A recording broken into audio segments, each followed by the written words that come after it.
मेरे दोस्तों, जब बिहार का एक सबसे पढ़ा लिखा आदमी, एक ऐसा इंसान जिसने अपनी पूरी जिंदगी शिक्षा को समर्पित कर दी, आईआईटी के रिटायर्ड प्रोफेसर, 70 से ज्यादा किताबों के लेखक, जिनकी किताबें पढ़कर बिहार के हजारों बच्चे आईआईटी तक पहुंचे हैं, जब ऐसे आदमी चुनाव में उतरते हैं तो उन्हें वोट मिलता है सिर्फ 15,000।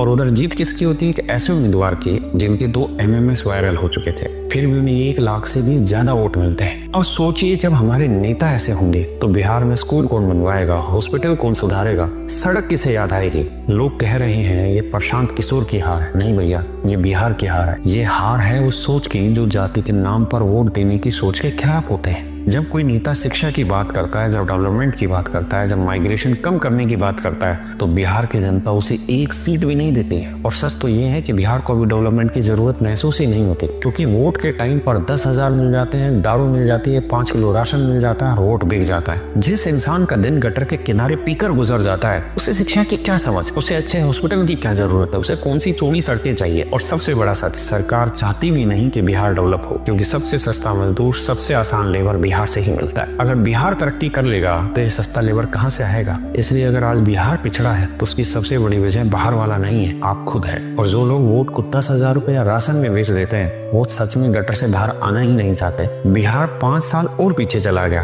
क्योंकि तुमने बदलाव का मौका होते हुए भी उसे ठुकरा दिया। मुझे ये उम्मीद थी कि प्रशांत किशोर जैसा पढ़ा लिखा आदमी शायद बिहार में सरकार बनाएगा, लेकिन मैं ये जानकर बहुत हैरान हुआ कि प्रशांत किशोर के मुश्किल से 1 से 2 ही कैंडिडेट ऐसे थे जो जमानत बचा पाए। आप सोचिए कि किस तरीके से फिर एक पढ़ा लिखा आदमी अपने बलबूते पर राजनीति में आ सकता है। जब हम हर चीज को जातिगत और पैसे में बेचते चले जाएंगे तो देश कैसे डेवलप करेगा?